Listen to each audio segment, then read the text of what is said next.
शिक्षण क्षेत्रातून सुरुवात करून टुरिझमच्या विस्तीर्ण जगात आपला वेगळा ठसा उमटवणाऱ्या अर्चना निकम मॅडम आज महिला दिनानिमित्त तारा न्यूजच्या स्टुडिओमध्ये उपस्थित राहिल्या आहेत। मी त्यांचं मनापासून स्वागत करते आणि आजच्या कार्यक्रमाला सुरुवात करते। तारा न्यूजच्या स्टुडिओमध्ये तुमचं सहर्ष स्वागत मॅडम। आणि माझा पहिला प्रश्न असा असेल की आपल्या करिअरची सुरुवात शिक्षण क्षेत्रातून झाली आणि मग टुरिझमच्या क्षेत्राकडे आपण कशा वळलात आणि त्याआधी तुमची स्वतःची थोडी ओळख करून द्या। ओके, तर नमस्कार सगळ्यांना। मी अर्चना निकम, कोल्हापूरचीच आहे। माझं माहेर ॲक्च्युली वारणानगर आणि वारणानगरमध्ये असताना बऱ्याच आपण म्हणतो ना की लहानपणीपासून वेगवेगळ्या ह्याच्यामध्ये काम करायला मिळालं, क्षेत्रामध्ये म्हणा किंवा ॲक्टिव्हिटीज आपण म्हणू शकतो। तर त्यावेळी मी NCCमध्ये असताना म्हणजे स्कूल लाईफमध्ये पण थोडे ॲक्टिव्ह असल्यामुळं NCCमधून मला त्यावेळी RDC परेडसाठी माझी निवड झाली। ऑल ओव्हर महाराष्ट्रातून आमच्या कोल्हापूरच्या 7 मुली होत्या, त्यामध्ये माझी निवड झाली होती आणि त्यातून आम्हाला प्राईम मिनिस्टरच्या घरी लंचसाठी आणि प्रेसिडेंटच्या घरी लंचसाठी सुद्धा जाण्याची संधी मिळाली होती। सो असं करत करत पुढे लग्न, शिक्षण ह्या सगळी गोष्टी होत राहिल्या आणि जसं तुम्ही म्हणताय तसं की टुरिझम क्षेत्राकडे कशी वळले, तर बराच मध्ये काळ गेला होता। अगदी आमच्या स्कूलमध्येच एक परेश गायकवाड होते, त्यांनी आम्हाला गेट टुगेदरच्या वेळी बघितलं होतं आणि त्यांनी सांगितलं की बाबा तू करशील का ह्या कोल्हापूरमध्ये, मला एक ब्रँच ओपन करायची आहे आणि मग तू कोल्हापूरमध्ये काम करशील का असं विचारल्यानंतर की हो करेन असं सांगितलं होतं। अगदी त्यावेळेचा ॲटिट्यूड वेगळा होता की अरे त्यात काय वेगळं असतं ना, नवीन काय, हो करेन की। पण त्याच्यानंतर होत गेलं, म्हणजे खूप शिकावं। ॲक्च्युली जेव्हा सरनी मला विचारलं तेव्हाच ॲटिट्यूड असा होता की आपण काही करू शकतो, पण असं नव्हतं। टुरिझममध्ये आल्यावर मला कळालं की खूप अवघड आहे, इतकं इझी नाही आहे त्या गोष्टी। आणि मग खूप काही शिकल्यानंतर मग थोडंफार असं आपण म्हणतो ना की हां आता हे दिसतंय समोर, असं झालं। सो भरपूर सरांनी मला त्यात गोष्टी शिकवल्या गेल्या आणि मग होत गेलं हे सगळं। तुम्ही सध्या ड्रीम वर्ल्ड टुरिझममध्ये काम करताय, तर टुरिझम म्हणजे कोणत्या प्रकारच्या टुरिझम मॅनेजमेंटवर सध्या तुम्ही काम करता आणि ते कशा पद्धतीचं काम असतं?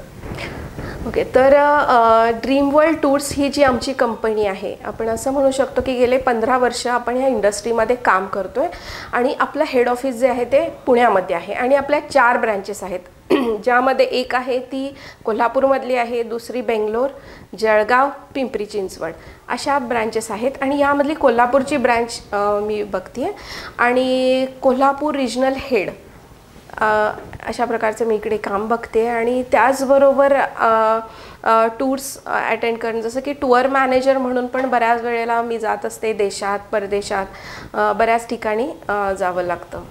सो अशा प्रकारचे कामं होत जातात। इवन आता कोल्हापूरमधलं आपलं साने गुरुजीमध्ये जे ऑफिस आहे तिथे सुद्धा आपल्याला भरपूर कामाचा फ्लो आहे, सो ते सुद्धा कंटिन्युअसली होत राहतं यामध्ये। टुरिझम जे क्षेत्र आहे या क्षेत्रामध्ये तुम्ही किती वर्ष झालं काम करता आणि आलेले अनुभव तुम्हाला आमच्याशी शेअर करायला आवडेल का? नक्कीच। तर गेल्या 8 वर्षापासून कोल्हापूर रिजनल हेड म्हणून मी हे काम बघत आहे आणि त्याचबरोबर आलेले अनुभव म्हणजे खूप छान अनुभव आले। जसं की प्रत्येकाला वाटत असतं की लाईफमध्ये मला एकदा विमानात बसायचं आहे, असं लहानपणीपासून प्रत्येकाला वाटत असतं। तसं मलाही वाटत होतं की फक्त मला एकदा बसायचं आहे विमानात। पण जसं मी ड्रीम वर्ल्ड टूर्समध्ये जॉईन झाले त्याच्यानंतर असं झालं की लिटरली एका महिन्यामध्ये 4-4, 5-5 वेळेला टूर्स घेऊन परदेशात जावं लागतं, देशामध्ये जावं लागतं। सो खूप चांगला अनुभव आहे, खूप काही शिकायला मिळालं या क्षेत्रात आल्यापासून आणि ॲक्च्युली बऱ्याच लोकांच्या संपर्कात आपण येतो अशा माध्यमातून। सो खूप छान एक्सपिरियन्स आहे। तुमच्या दृष्टीने भारतात किंवा भारताबाहेर बऱ्याचदा तुम्ही पर्यटनासाठी बाहेर गेला असाल, तर आवडतं क्षेत्र म्हणून काय सांगाल आमच्या प्रेक्षकांना? कोणतं क्षेत्र तुम्हाला आवडलं किंवा जेव्हा पर्यटक तुमच्याकडे येतात तेव्हा त्यांचा काय रिप्लाय असतो त्यासाठी?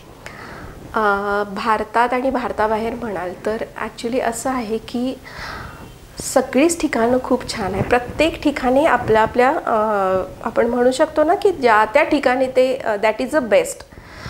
जसं की आपण काश्मीर म्हणाल तर भारताचा स्वर्गच आहे तो.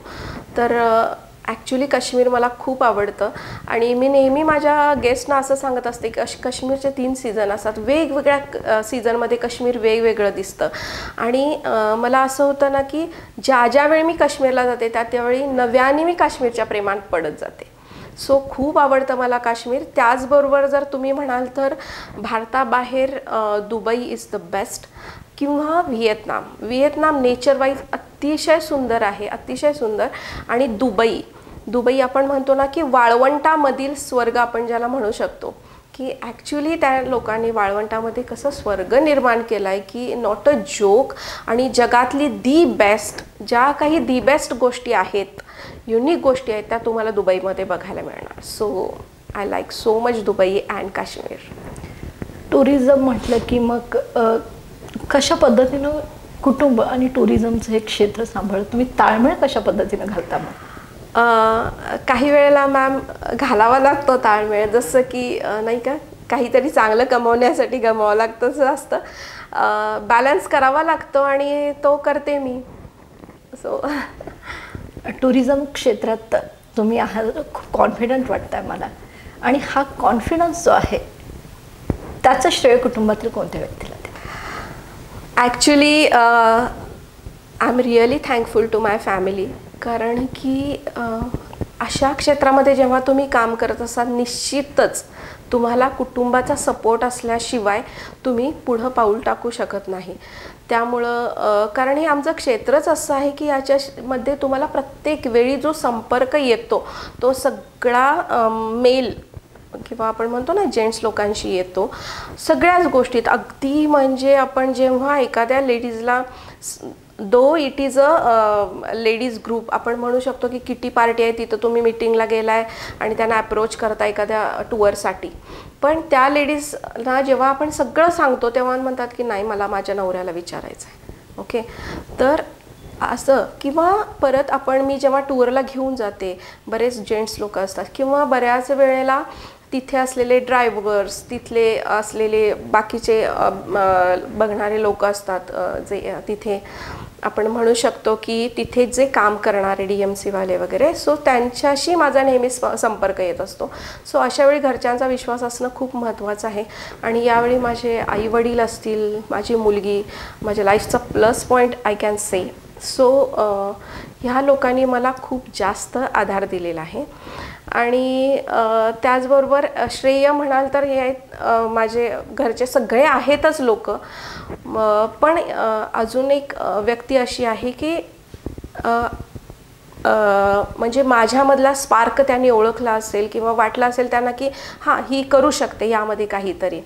So that is Paresh Gaikwad sir, जे आमच्या टुरिझमचे MD आहेत, ड्रीम वर्ल्ड टूर्सचे MD आहेत. आणि त्यांनी जेव्हा मला विचारलं त्याच्यानंतर बऱ्याच वेळेला ते जसे शिकवत गेले तसं घडत गेले मी. सो हे श्रेय मी या लोकांना देते मुख्यतः. पर्यटकांना घेऊन देशभ्रमण करताना किंवा देशाबाहेर गेल्यानंतर असा एखादा अविस्मरणीय प्रसंग आहे का की जो तुमच्या लक्षात राहिला? ॲक्च्युली अविस्मरणीय म्हणण्यापेक्षा लोक खूप जास्त खुश होतात आमच्याबरोबर आल्यानंतर. आणि त्यांच्या जेव्हा लोक काश्मीरसारख्या ठिकाणी मी जेव्हा टूर मॅनेजर म्हणून जाते आणि लेडीजसुद्धा इतक्या खुश होतात किंवा जेंट्स तर आहेतच, फॅमिली टूर जेव्हा आमची असते आणि जेव्हा त्यांच्याकडून मला असे रिप्लाय येतात की hats off to you Archana, की काश्मीरसारख्या ठिकाणी तू खूप छान काम करतेस टुरिझम म्हणजे टूर मॅनेज करण्याचं.